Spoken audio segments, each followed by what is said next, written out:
strongly correlated system, it will be very important to have to see and follow the observation. There are some congruent parts of Fermi surface, namely if you shift them by the momentum on 2kF, and we discussed that the Linhart function is singular at 2kF. You have the phenomena so-called nesting, congruent part of Fermi surface, and this nesting, as we will show, will be responsible for the magnetism of this system. In the solid-state physics course, you probably discussed Van Hoff singularity, the singularity and the density of states. So actually, many effects in strongly correlated systems are associated, as long as we are talking about contribution of itinerant system, are attributed either to existence of Van Hoff singularities or to existence of the nesting. So please don't forget this. This is a chromium, and this is nickel. Okay, so we said that the excitations associated with removal of the state from inner part of the Fermi surface and putting it outside the Fermi surface, and this is the quasi-particles. Then we discussed the spectrum of quasi-particles, saying that we can measure it from the Fermi momentum, namely we measure the energy of the excitation from the ground state, and again we identify that the spectrum is linear in the vicinity of the Fermi surface, Fermi boundary. For one-dimensional Fermi gas, the Fermi surface consists of 2 points, Pf and minus Pf.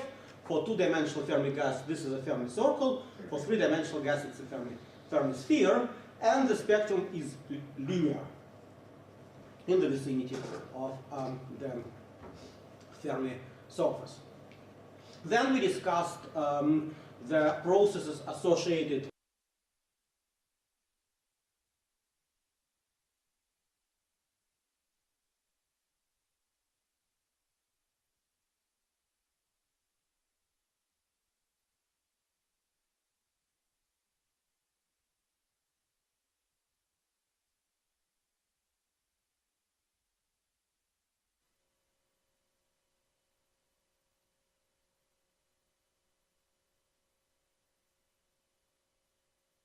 the closer we are to the Fermi surface, the better our quasi-particles are defined.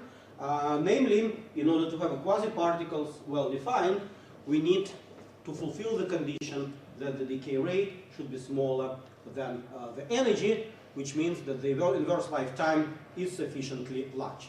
And I mentioned you that this condition is fulfilled in three-dimensional case. It is fulfilled in two-dimensional case, although 15 years ago, when the high-temperature superconductors were discovered, there was a big debate whether this concept of quasi-particle still holds in two-dimensional system or not. So people made extensive studies reconsidering the postulates of the Fermi liquid theory, and nevertheless arrived to the conclusion that in two-dimensional case, the quasi-particles, fermionic quasi-particles, are well defined. However, this concept and this paradigm of fermionic quasi-particles fails in one-dimensional situation, where first of all there is no jump at the Fermi distribution function; it's smooth, and then the decay rate becomes comparable with the energy, which means that the fermionic quasi-particles are not well defined. And all beauty of what's called Lackinger liquid theory originates from the fact that the true excitations in one-dimensional systems are of bosonic origin. And it's really beautiful. We will discuss it a little bit more details at the end of the course, because it will be one of examples of strongly correlated systems, and it keeps attracting a lot of attention, and in particular in experiments with cold gases. By the way, I saw some of you on yesterday's lecture of Professor Bloch, so I hope you enjoyed it very much, because Professor Bloch is one of real leading experts in the experiment with ultra-cold atomic gases. So the consequence of the effect that the decay rate is proportional to square of the energy also manifests itself in the fact that the inverse decay rate, the temperature dependence of the inverse decay rate, leads to temperature square behavior, which is characteristic for the Fermi liquid theory. And as a result, for example, the temperature dependence of the resistivity leads to T square, which is again, together with the linear dependence of specific heat, the constant of Pauli's acceptability. This is a third very important property of Fermi system because it characterized the inverse lifetime of the quasi-particles. So the specific heat is linear. Typically, experimentalists like to plot the ratio of specific heat and temperature, which on one hand gives a coefficient in this linear dependence. So this offset gives you a coefficient A. And since another contribution to specific heat in metals are typically associated with phonons, and phonons give you T cubed. So if you plot C over T as a function of a T square, you get the slope, which is coefficient B, you get the offset with the coefficient A, and this is how the specific heat, real measurement of specific heat looks like. These are measurements done in gold. So you see that the Fermi liquid theory, which we discussed, actually fits very well the specific heat. So these are typical values of Fermi energy. I told you that typically it's of the order of 1 to 10 electron volt, which means 10 to the 4 to 10 to the 5 Kelvin. The effective mass in these metals is close to 1, but the effective mass we need it in order to characterize the effects of interaction. So the Sommerfeld constant, the proportionality coefficient of the specific heat, the A coefficient between specific heat and temperature, is indeed proportional to the effective mass. So what we did learn about Fermi systems, that the ground state is again corresponds to the state occupied below the Fermi surface. And Fermi surface is defined by condition your spectrum which originates from the band structure. You put it equal to the chemical potential, which gives you the Fermi energy at 0 temperature. The excited states are electrons and holes. The theory which we consider is applicable at small compared to Fermi energy temperatures, but since the Fermi energies, typical Fermi energies, are of the order of 10,000 or 100,000 kelvins, the room temperature really falls to this limit. At the second part of the course, namely when I will be back from my daily travel, we start to discuss cooperative phenomena associated with the fact that the quasi-particles talk to each other, and the first example of this cooperative phenomena will be superconducting state, and the manifestation of effects of Fermi liquid are in the effective mass, and as I said, and in the magnitude of the Z factor. Good. This was a quick summary of the quantum gases associated with related to Fermi-Dirac statistics. And now let me continue with summary of observation of key ingredients or key properties of degenerate quantum gases in experiment with ultra-cold atomic gases. So previous slides were related more to the theory of metals, and what I'm going to show today is a new direction, a new area, how one can how one can use the ultra-cold gases as a playground to model, in particular, strongly correlated systems. So, this is what we are discussing. So this is a scale of temperature. This is where we are. This is a superfluid helium-4. This is what we discussed in the previous lecture. As I said, the superfluidity of helium-3, which is a fermionic isotope of helium, which is related to phenomena similar to superconductivity, occurs at millikelvin, and the area which temperature range which we are going to discuss now are related to microkelvin and below. So, and this is a big difference. So the energy scales which we are going to discuss, including the Fermi energy, will be much, much lower compared to the Fermi energies in the metals, and therefore one really needs to go to micro, nano, picokelvins in order to reach the quantum degeneracy of the state. And this is what Emmanuel discussed yesterday with many, many details. So, as I said, what's the motivation? There are many of them. One can find the most attractive motivation for yourself. On one hand, this is important for, as I said, setting the playground and modeling strongly correlated system, and it goes back to old ideas of Feynman that instead of building a supercomputer which can calculate the properties and correlation functions of strongly correlated systems with certain accuracy, you know, even nowadays, while the progress in computing technology is really huge, it's still impossible to use, say, more than 50 atoms for exact diagonalization system, even with a supercomputer. So you cannot model a very large system. With a quantum Monte Carlo, it goes to 10 to the 4, 10 to the 5 particles. This is, of course, a lot, but still far from being in the limit of 10 to the power 23 particles. Each of methods has advantages and disadvantages. So the Feynman idea was, instead of investing in computer facilities, which is anyway good, one should also invest in kind of ideal experiment. So instead of calculating the response function, we can build ideal experimental setup and measure this correlation function with arbitrary accuracy.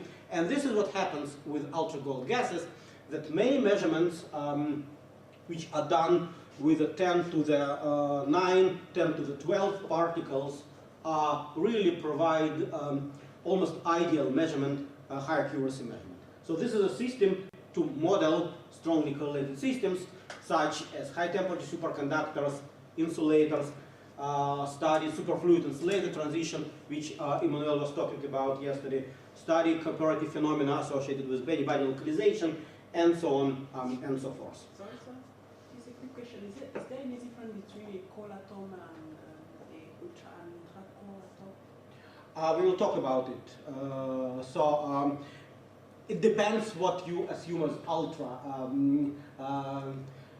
In extreme, so let me say it that way. For Bose system, it's sufficient to work in microkelvin range because even at that range you can achieve the Bose-Einstein condensation and you see this cooperative phenomena. For Fermi system, it's more tricky. So the Fermi energy is pretty small. It's also in the level of microkelvins. So in order to reach real degenerate state, one needs to go far below. So this is why sometimes people apply this term of ultra cold. And in particular, if you study superconducting phenomena, which is exponentially small compared to Fermi energy. So even if Fermi energy of a range of microkelvin, the temperature of superconducting transition can be 1,000 times or 10,000 times smaller, which means you need to go down and down and down with temperature in order to address question of strongly correlated phenomena. So I told you about strongly correlated phenomena. Of course, another application is quantum computing. One can use ultra-cold gases as a setup of a quantum bit. I don't know to what extent you got this on your lectures. I think nowadays it would probably be smart to have series of lectures related about quantum computing. And in my oversimplified vision, quantum technology and quantum computing, quantum information processing, is one of the rapidly growing field. Again, literally, I will project it to what we know about computers. Like when we deal with our computers in everyday life, we deal with hardware. This is the chips and the processors and all stuffs which allow your device to operate. We deal with operating systems, and sometimes we are not happy with that. And the operating system provides us the interface which then allows to solve certain problems. With your smartphone, or with your laptop, with your planchette computer, tablet computer, you definitely solve some problems. And this is the third part of quantum computing, which is the software. So hardware of quantum computing, operating system of quantum computing, and software of quantum computing. In March, there will be Dirac medal ceremony where 3 gentlemen got a Dirac Prize for development of quantum computing, mostly contributing to the software, namely to algorithms and error correction algorithms. If time permits, I will spend some time discussing it because this is really hot and very interesting area. But ultra-cold gases also provide the hardware component, namely the quantum bits, the qubits so-called, which then can be operated and create new paradigm of the calculations. And last but not least, it's also important for metrology, like atomic clock, metasensors, and for example, one of the field of nano-optomechanics is important for building up devices for detection of gravitational wave, for example. And these devices, contrast to LIGO experiments, where the interferometer was built with a leg of the order of 4 kilometers. The device based on the ultra-cold gases technology is believed to be able to sit on the table. And again, Emmanuel yesterday showed some pictures how the experiment looks like. So many things can be done in the room temperature, while in the box they cool down the gas up to nano or even picokelvins. In principle, this is not very expensive. As long as you work not with exotic atoms, it's not really extremely expensive technology. Good. So this is all about motivation. Of course, I can speak by hours about motivations. To do it, so I'll try to touch a little bit the physics of weakly interacting dilute Bose gas in quantum optics experiment, and if time permits, discuss a little bit strongly correlated bosonic systems like atomic gases, and the same for Fermi systems. So what did we say before? That fermions are particles with half-integer spins, and if we talk about elementary particles with electron, proton, neutrons, and so on and so forth, there is a Pauli principle. Bosons are particles with integer spin. This is what Pauli theorem, which connects spin statistics, tells us. In contrast to Pauli principle for fermions, we have a tendency to occupy the same quantum state, which leads then to Boson-Stein condensation. And many atoms, if it contains even number of electrons, resemble fermions. And used in experiments, even number of fermions resembles bosonic system, and used in ultra-cold and cold atomic system. While there are atoms which contain odd number of fermions, like lithium, and also helium-3, which then used for experiments with ultra-cold fermionic gases. So I borrowed these slides from Volvo Catterley presentation. So which I think is a nice illustration of what's the difference between classical gases, fermions, bosons. So let's take 3 particles and say that the total energy is equal to 3. We make this constraint. So how can we achieve it? We can put one particle at 0, one particle at 1, and one particle at 2. We can do it in a 6-fold way. We can put 2 particles at 0 and 1 particle at 3. Of course, we can put all 3 particles at state 1, but classical particles are distinguishable. This is why Kepler put 3 colors. So therefore, if we then calculate in percentage how many times the 3rd level is occupied, how many times the 2nd level occupied, you will see that these are the numbers. And let's now come from classical concept, which means that the particles are distinguishable to indistinguishable particles. So suppose we have identical indistinguishable particles which are fermions. So let's just start with bosons. With bosons, we can have this, and that, because double occupancy is not forbidden. And then if we calculate, again, the percentage of occupation of 3rd, 2nd, 1st, and ground state, we will get these numbers. If we have a fermions, the only possibility is this one. So we don't care about spin. We just say that these are fermions. So these are the numbers for fermions. Let's now compare it with numbers for bosons and for classical particles, and you see the big difference. So for fermions, basically, they equally populate levels, while for bosons, double and triple occupancy is definitely majority. So for classical, 10 probability of triple occupancy and 30% for double occupancy. For bosons, there is 33 for triple occupancy and 33 for double occupancy. And the conclusion is that bosons like to get together. And again, coming back to the distribution functions of ideal bosons and fermions, we get Bose-Einstein distribution function with minus here. We have a Fermi-Dirac distribution function with plus here.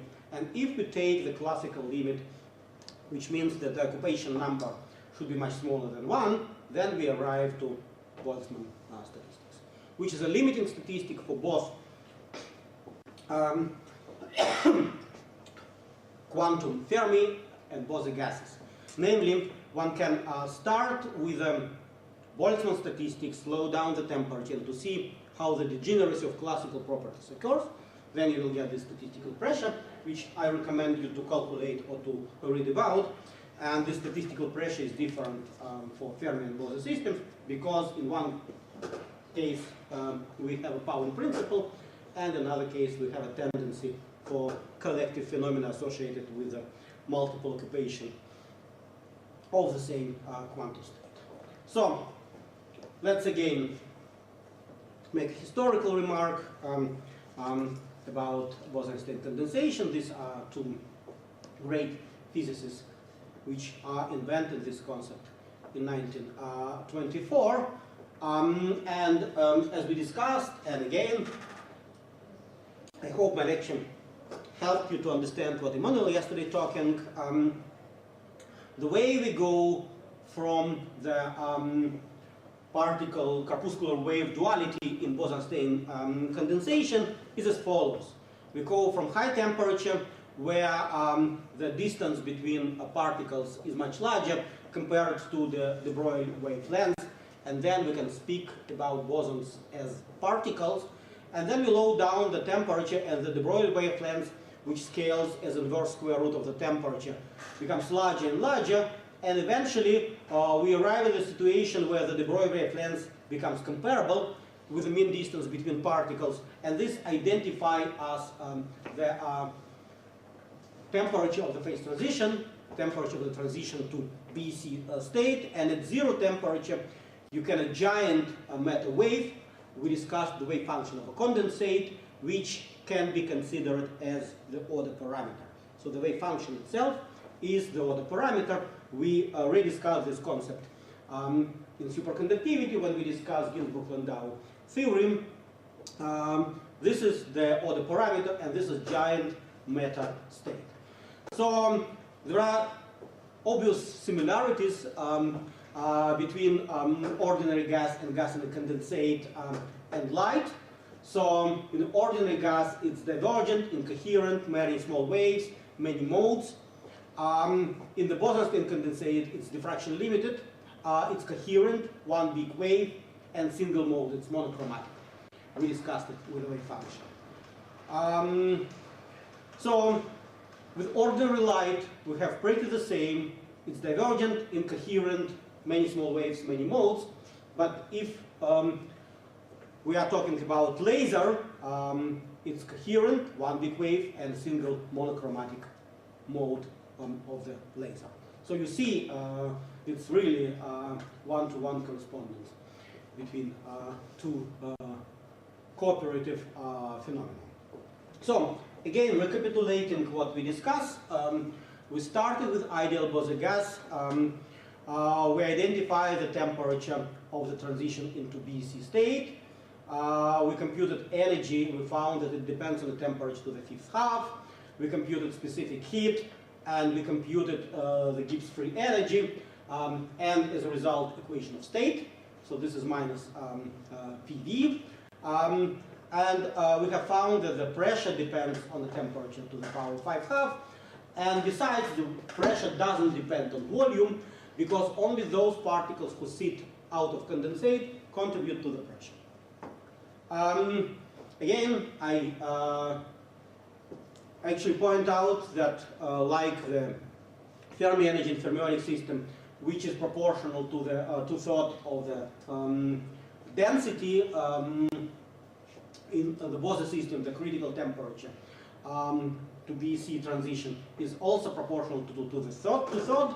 And we briefly discussed that among the candidates, natural candidates for observation of Bose-Einstein condensation, one can think about hydrogen, which unfortunately forms molecular crystal. And in order to prevent formation of molecular crystal, one needs to spin polarize it. Helium, the second natural candidate. However, only 8% of particles are in condensate because the system is strongly correlated. It doesn't fit to the concept of almost ideal Fermi gas. And yet another concept of excitons is limited by a very short lifetime of the system and the fact that the exciton in semiconductors, which are excited by the laser, for example, have very short lifetime and is out of equilibrium state.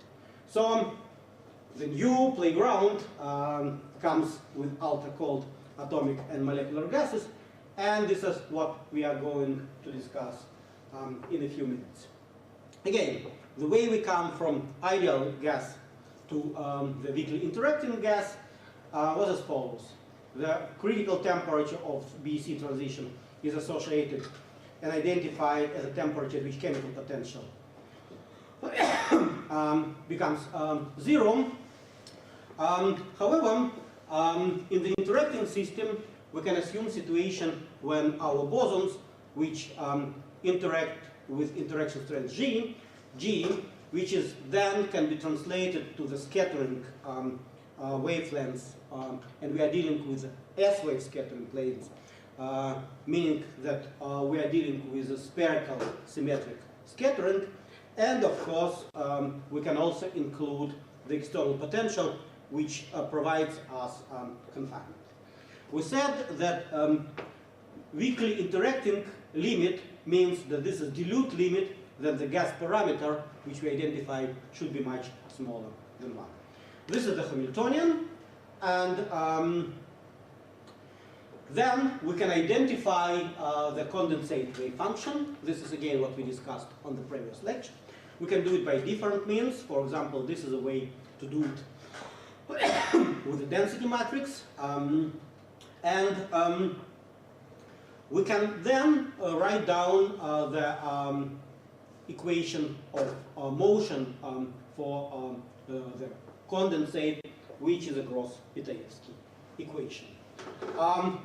With the Gross-Pitayevsky equation, assuming homogeneous uniform condensate, we find a connection between chemical potential and the interaction strength and the density.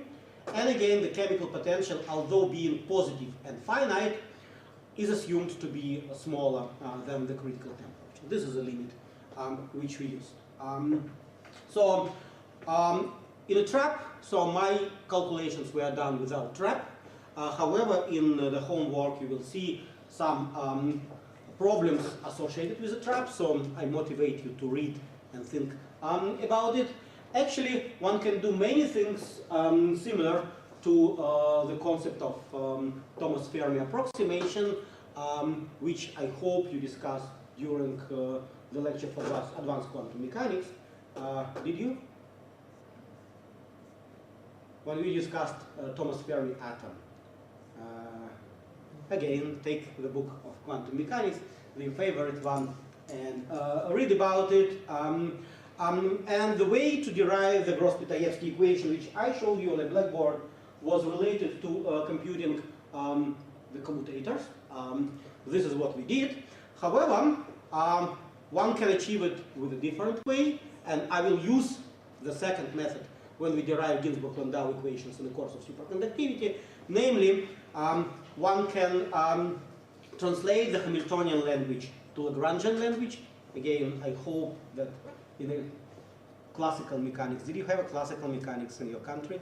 We don't have a course of classical mechanics, but still, Hamiltonian and Lagrangian formalism are complementary. So instead of dealing with Hamiltonian, one can write down Lagrangian and then compute simple Lagrangian equation of motion, taking a variation with respect to the fields phi and phi dagger or star, since phi, which is a field which attributed to the wave function with a complex field, therefore we can take two independent variables which are real and imaginary part, or equally we can take yet another combination which is a complex field and it's complex conjugated.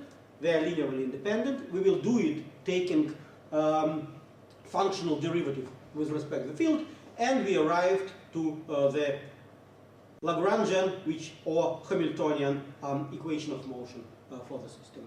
It's actually, for those who start learning quantum field theory methods, taking functional derivative is in principle much faster and more efficient way than to do the commutators. So in your toolbox you definitely need to keep both methods being available for your calculations. So this the equation of motion, which we derived by using commutation relations, and assuming that the condensate is uniform and allowing small fluctuations of density on the top of your condensate, we diagonalized the 2 by 2 matrix. We found a condition of solution of this equation, which provide us the connection between energy and wave vector, which is the spectrum of the condensate, and this is the famous Bogoliubov spectrum. Again, for educational purposes, I computed Bogoliubov spectrum by two completely different methods. One is from solution of Gross-Pitayevsky equation, linearizing it, and Gross-Pitayevsky equation is kind of non-linear Schrödinger equation, where non-linearity is attributed to the fact of interaction. And I also computed by direct diagonalization of Hamiltonian, which actually shows what kind of symmetry is broken and what kind of broken symmetry is associated with existence of the Goldstone mode. So this is the Bogoliubov spectrum, and as we discussed, the curvature of the Bogoliubov spectrum is positive, contrast to the curvature of your spectrum, which is constrained by the fact that the group velocity should be 0 at the boundary of the Brillouin zone. So we do have a sound-like behavior at the long wave limit. However, it also allowed certain processes which contribute to the decay rate, and which defines the inverse time of the quasi-particles. So this is how we did it with interacting particles by diagonalizing the Hamiltonian, and we indeed found that the sound velocity in the long wave limit is proportional to the square root of the gas parameter, namely we consider weakly interacting gas. Okay, one can proceed with a calculation of number of particles out of condensate, for example, because for interacting systems not all particles sit in the condensate even at zero temperature, because interaction actually kicks them out, and find these corrections as a power law of square root of the gas parameter. We considered different types, well, we didn't consider, I just listed for you different types of the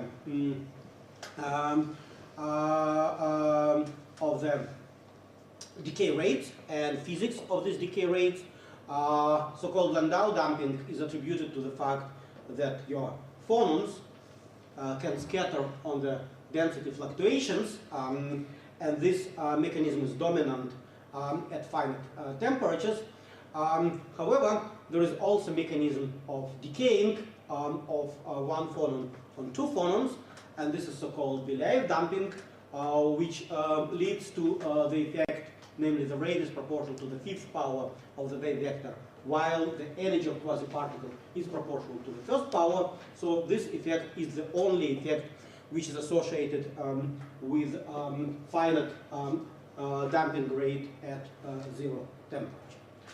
So, on the last lecture, we discussed that the existence of the phonon-like or sound-like spectrum in the interacting system immediately leads to yet another interesting cooperative phenomenon, which is a phenomenon of superfluidity.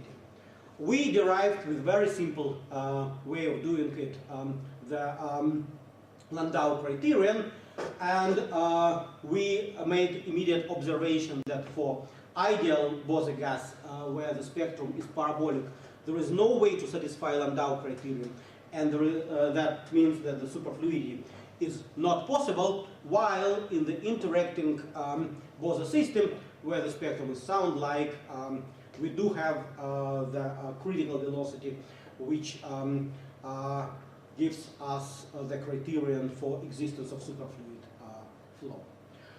Okay, so how these experiments, so in order to discuss a little bit of experimental techniques, we need to discuss a few key points, namely how to trap these bosons or fermions. One thing, how to cool them down. Second thing, and what to measure. Third.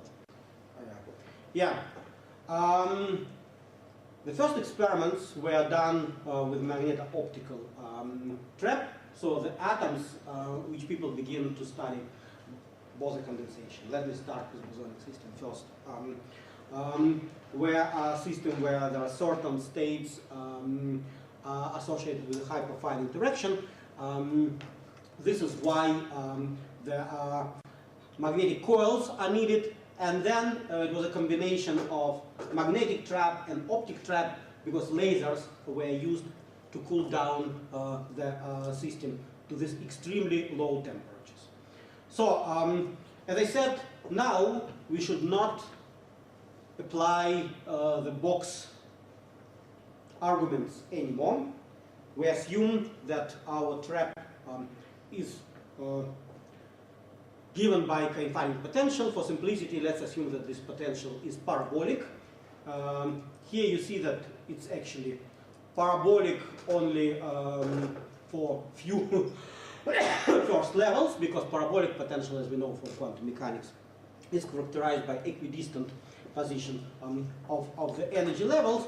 And what happens then in the potential, that the BC state is then associated with accumulation or condensation of your particles at the ground state. But in potential you have a 0-point motion, so ground state is not the bottom of the well, This is the first level, and this is the main difference. Still, like in the box, where the Bose-Einstein condensation is related to the existence of macroscopic number of particles characterized by zero wave vector. Here, the macroscopic number of particles occurs on the ground state level, ground state of the trap. So actually, as I said, assume that confining potential is parabolic. One can do almost the same calculations which I did for the box, and I think this would be one of the problems in parabolic potential, to find out the temperature dependence of number of particles. One can do it using the density of states argument. This is a hit. And for the box, you remember it was a 3/2. For the parabolic potential, it gives number of 3. This is a hint for your homework. And apart of that, all other things are the same. So the number of particles in the condensate would be 1 minus T over Tc. This gives you Tc, but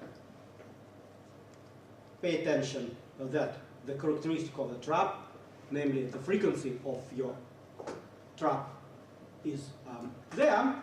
And this is for comparison what happens.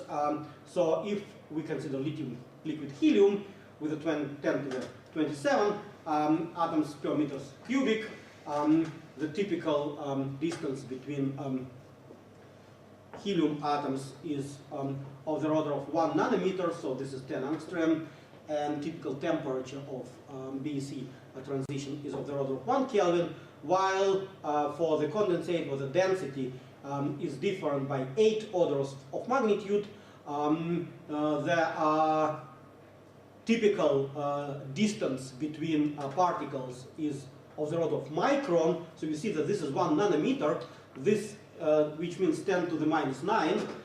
This is of the order of 1 micron, and this is 10 to the power minus 6.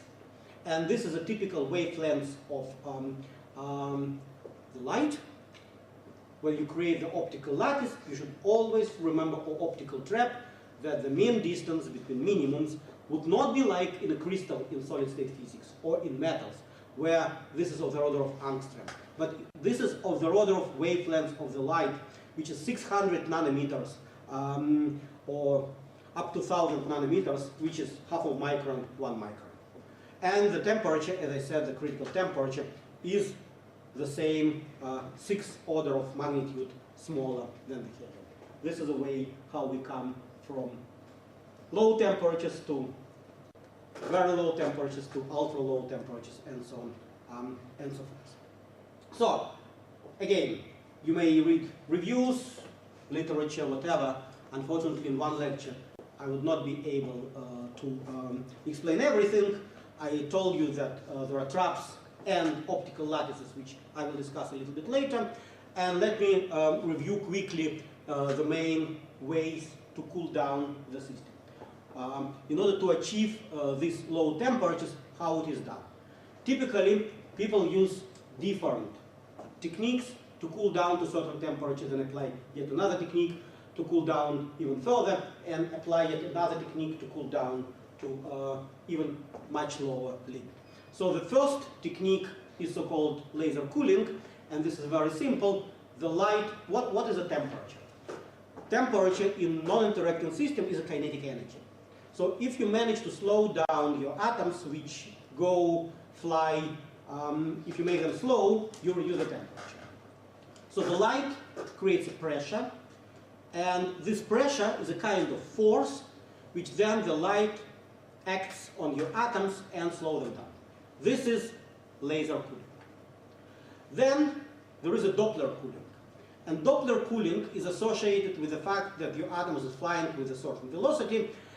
In the laboratory frame, you can apply, you can shine some light to the atoms, and if you are with a resonance, namely, if atom, you have plane wave which is shining on the atom, and atom then in resonance, so omega L plus the velocity comes to the resonance of absorption of the light, then the atom re-emits this photon isotropically, spherically, and therefore it can absorb and emit, and it's again equivalent to the force given in the certain direction, which creates some friction. So atom is again cooled down. Yet another cooling mechanism which was developed, and there are several Nobel Prizes, by the way, just for cooling system to ultra-low temperatures, is associated with optical pulses. It's called Cephas Cooling. So the particle with a kinetic energy then actually feels the pulse, and pulse, like in the famous myth of Sisyphus, kicks the particle down to the bottom of the potential. So it goes and gave pulse, goes and pulse, and as a result one can cool down by the factor of 10 the system of atomic gases. There is a combination in magneto-optical trap of the Doppler effect, which I discussed, and Zeeman effect, because the hyperfine state is characterized by the certain angular momentum. This is the way to apply magnetic mechanism to cool down the atoms. And then the most important mechanism which comes at the end of everything is evaporating cooling. This is like in your cup of tea or cup of coffee. Then on the surface the most hot particles fly away, and by evaporating you cool down your liquid. The same technique is used, and this is the only technique method to reach the quantum vigilance. Yeah. Okay, now let's come to the first experiments. So the age of ultra-cold atomic gases began 23 years ago with a few pioneering experiments done in Gila, Colorado, and Cornell and MIT.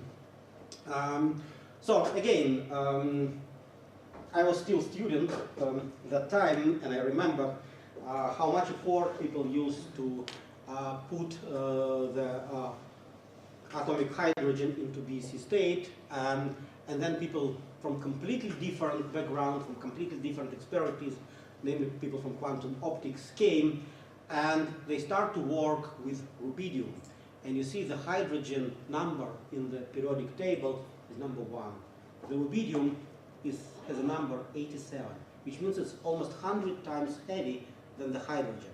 And therefore, the temperature of BC transition is supposed to be at least 100 times smaller. And nevertheless, people from quantum optics achieved and demonstrated that this heavy rubidium can show the effects of BC condensation, BC, and actually lead to almost ideal system, while hydrogen is quite very complicated experimental setup.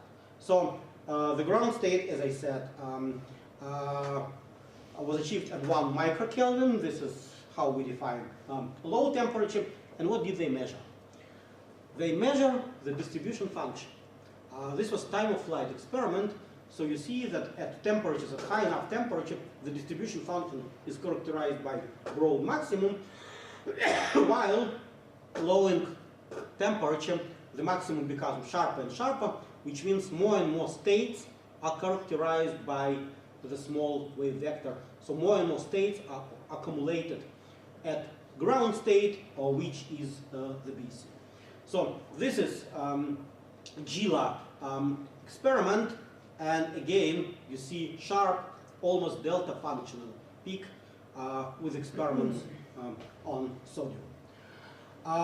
The first experiments, this is now MIT, Volga-Ketterle experiments. The first experiment contained not very many particles, but still, even the first experiments were with a 10 to the 6. Now you see that typical number is 10 to the 18.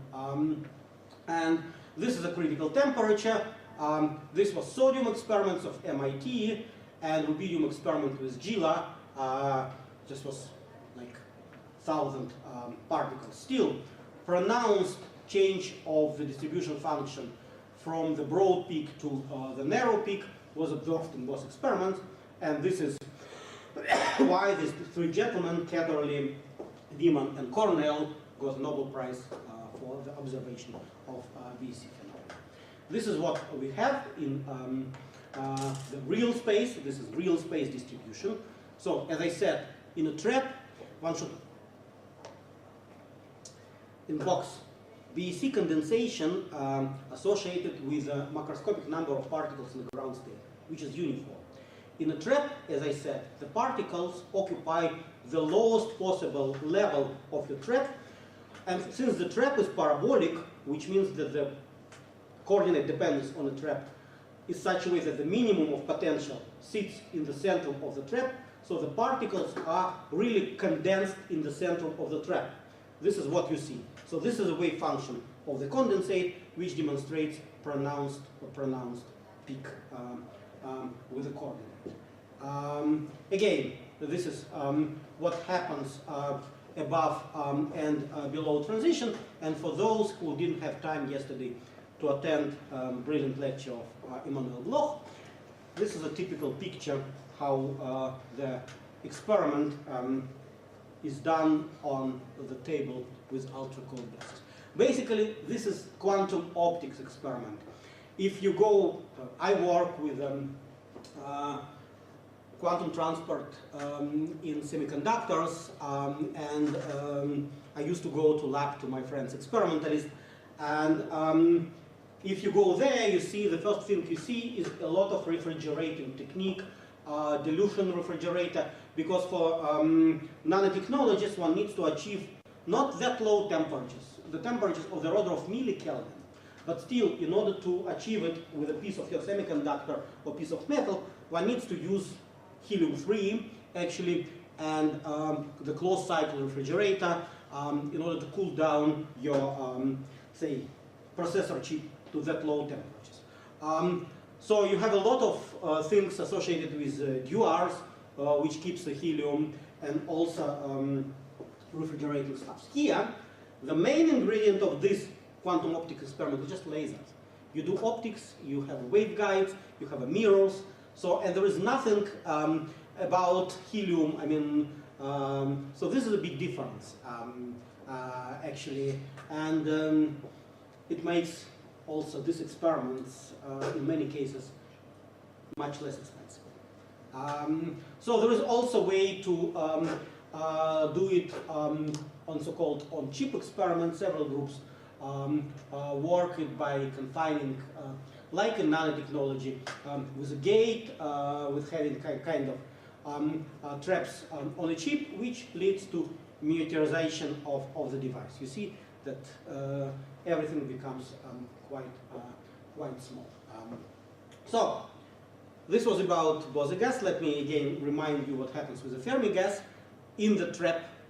So in the trap, fermions just occupy levels up to the highest possible levels, and this is the Fermi energy, and the gas is degenerate if the temperature is much lower than the Fermi energy, and the Fermi energy is again associated with the Fermi momentum or Fermi energy, Fermi temperature.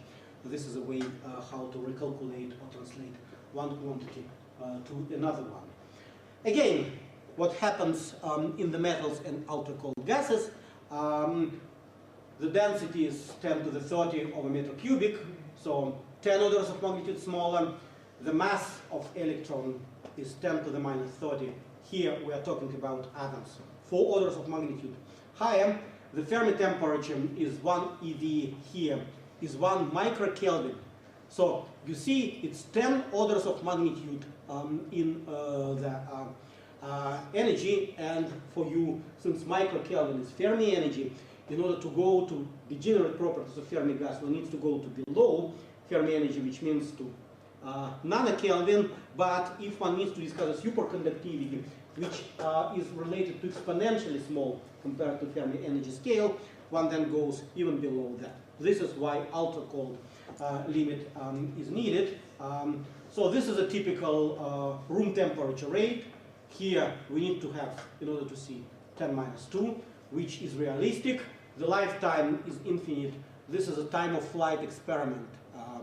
So the particles flies away from the trap. The lifetime is finite, but still, since these gases are prepared at ultra low temperature, it's seconds. You know, the transport experiments in semiconductors related to characteristic times of nanoseconds, and milliseconds is a lot. Here you have seconds, so it's quite slow experiment. So this is a typical size, for example, for neutron scattering. In order to measure spectrum of metals, one needs a single crystal with a size of the order of cubic millimeter.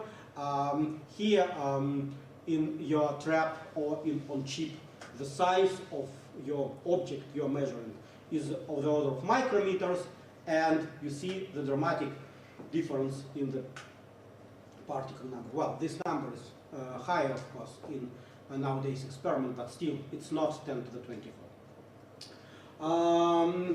Okay.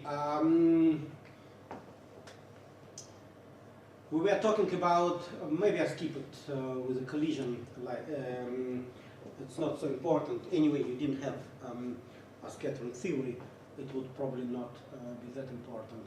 So, comparing Fermi and Bose gases, you see that the critical temperature is density to the power 1/3, and this is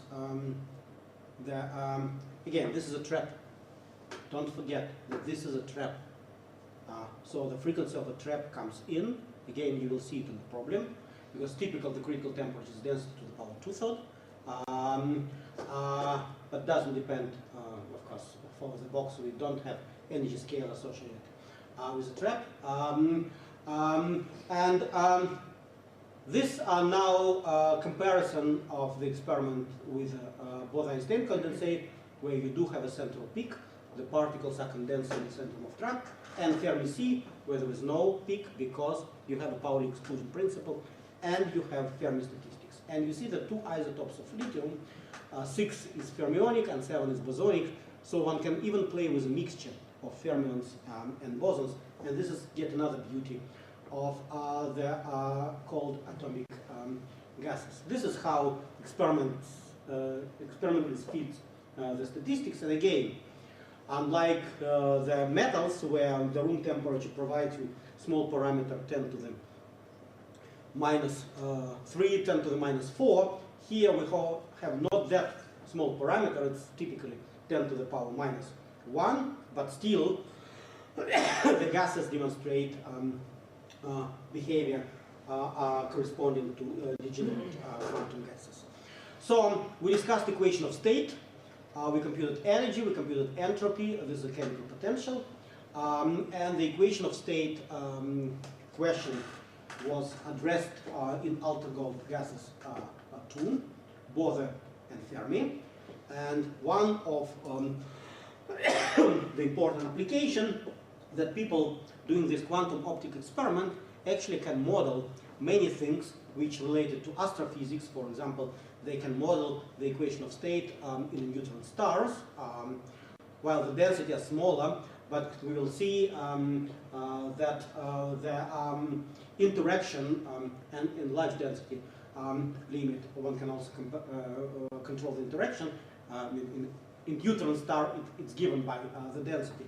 In gas, one can control the scattering length, as I will show you a little bit later. And this is one of the application of table experiments which can provide some information about behavior of neutron star.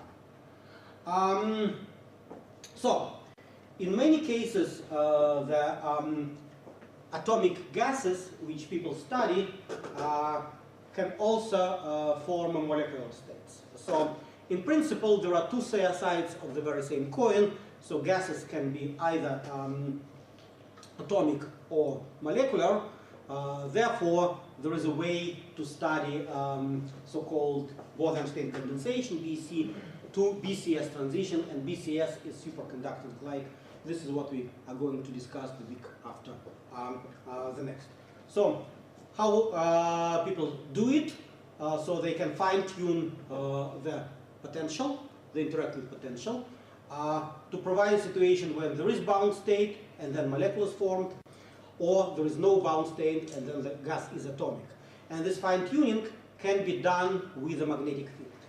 So, in order to make a long story short, let me remind you that in simple quantum mechanics, we can consider the state in a well. This is a well, so rectangular well is potential. So if there is a bound state in the well, then there is a level, so your Schrödinger equation has a solution with negative energies. Then we can make the well shallow, and then this energy will be very close to the zero. You have a problem in your homework to consider a particle in two-dimensional cylindrical shell, and you will see that there is always, even in very shallow cylindrical well, there is exponentially shallow bound state. However, if we attribute the scattering length, so there's a strong attraction, you have a potential, so the scattering length is positive. Here, the scattering length goes to infinity, because the scattering length, so to say, is inverse square root of energy of bound state. So the energy goes to zero, the scattering length goes to infinity, and if we make this potential even more shallow, then there is no bound state at all, so the scattering length becomes negative. So this is what was done with so-called Feshbach resonance. Magnetic field can fine-tune the scattering length and actually change between repulsive and attractive potential. So this is how the experimental data look like, and this is the key tool to actually address and fine-tune the effects of interaction. In a sense, as we see with our derivation of Bogoliubov spectrum, it was done in dilute limit, where the gas parameter, namely density times scattering length cube, was assumed much smaller than 1. Another universality comes out when the scattering length approaches infinity, which is so-called unitary limit, and this scattering length can really be fine-tuned with a magnetic field in outer core gases. This is why I'm saying that this is almost ideal playground for modeling and measuring strongly correlated systems. The effect of interaction, well, in your strongly correlated materials, there is no way to manipulate with effective correlation. It's given to us by nature. Of course, one can vary the density a little bit by applying pressure. One can apply chemical pressure in order to dope system with some another materials, but this is not that much. Here, one can play with a different type of lattices, with a different type of scattering length. And as Professor Bloch showed yesterday, it's a really fantastic tool for doing a lot of interesting physics. So, let's come back to the Bose system and rediscuss the superfluidity and vortices. I told you that the wave function of condensate is characterized by, so this is a global wave function, characterizing the giant matter state of the condensate. It contains the pre-exponential factor, which is proportional to square root of the density. In parabolic trap, it's not constant anymore, of course, and there is a phase. And if we rotate the condensate, we then create vortices, and we discussed yesterday that vortices is created by one, because it's energetically unfavorable to create a vortex with a large vorticity. Instead, it's better to create few vortices with vorticity equal to 1, and the vortices repel each other. So this is how the experiment with rotated condensates are done, and indeed you see that at temperatures 0.19 Fermi energy, and this is an MIT experiment. You see the lattice of the vortices, and if you look better, you see that this is triangular lattice, actually. This is not a square lattice. And this is important when we discuss vortices in superconductors. You will see that the vortices form actually triangular lattice. Yet another Nobel Prize was given for the vortices. This was prize of 2003. It was given to Abrikosov, Ginsburg, and Leggett. We come back to the discussion of vortices in the superconductors. So let's now come to another way to deal with ultra-cold atomic gases. So instead of parabolic potential magneto-optic trap, one can use lasers, shining them in counter-propagating direction in 3 dimensions in order to create a standing wave. If you create a standing wave, this is like a lattice. But you should remember that unlike a crystalline lattice in the systems which you studied in solid-state physics, where the interatomic distance of the rod of few angstroms, 2-3 angstroms, here the distance between minimum is the wavelength of the light, which means 600 nanometers, so 6,000 angstrom. So this is 3-4 orders of magnitude larger compared to the lattice constant in the system. However, one can then populate these lattices with Fermi bosons, create bands, and actually mimic the band structure of the metals. Although, as I said, the lattice constant is really huge. By doing that, and these are 3 lasers, one can study several and many interesting phenomena, like superfluids to Mott-insulator transition,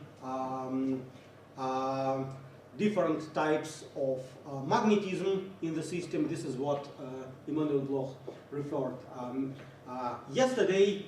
This is a typical Bose-Hubbard model, which contrasts to Fermi-Hubbard model, which we'll discuss at the end of the course with a strongly correlated system.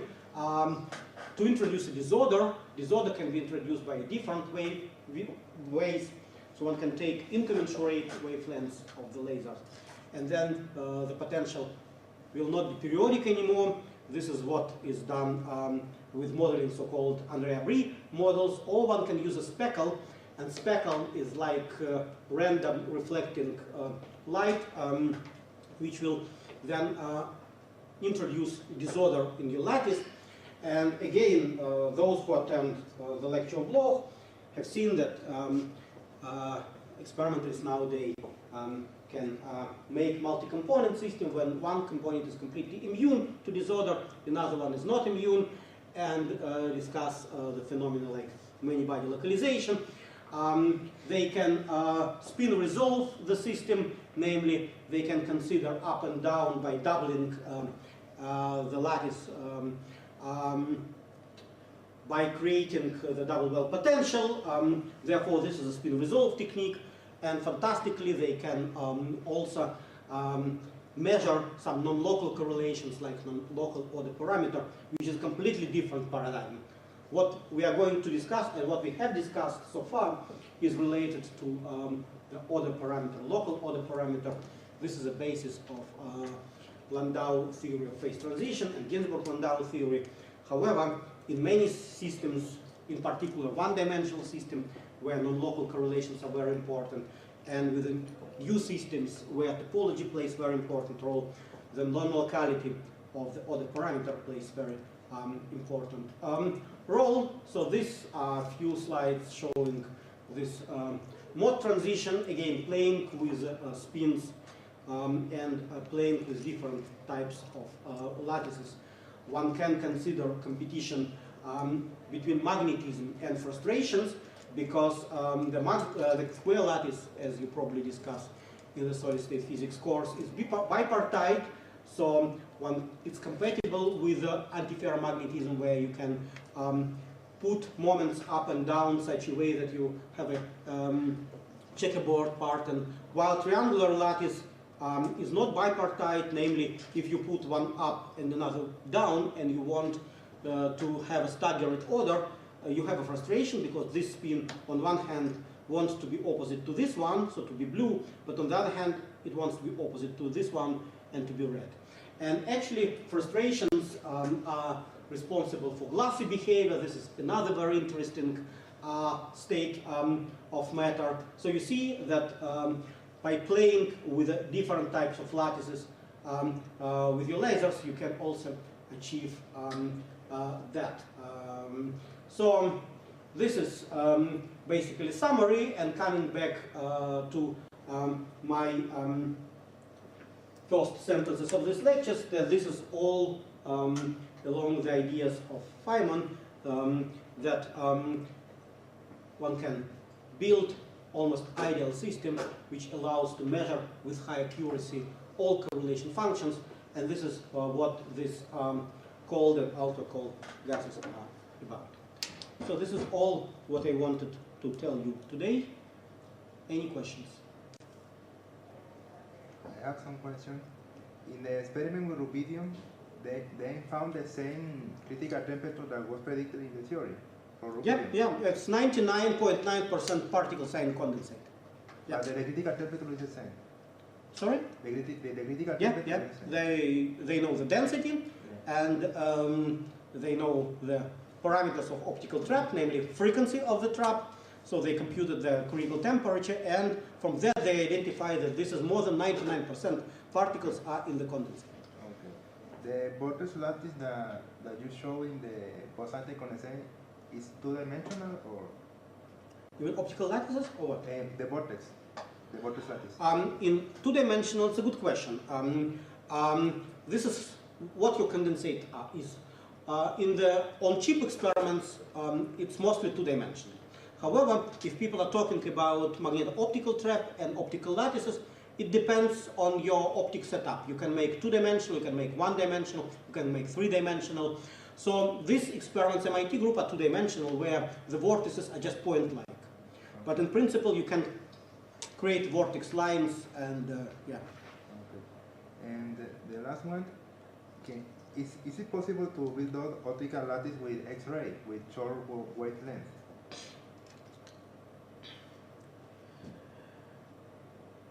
I don't know. Probably yes. I don't know about that. This is a good question. Well, of course, people work with X-ray laser, which is another thing which people do. But going to the short wavelengths, I don't see any advantage. Actually, going to long wave to visible light means that you control the interaction. What people want to have the atoms sitting in two neighboring wells almost don't talk to each other. This is almost ideal system. Reducing this distance would make probably uncontrollable correlations, and also with intensity. You know, going to short wave limit, one needs to really, you know, to have Röntgen laser. If you saw pictures, what kind of battery they need, the battery is like 12-story building. You know, and pulse is very short. I'm not aware of experiments in X-ray range. Any more questions?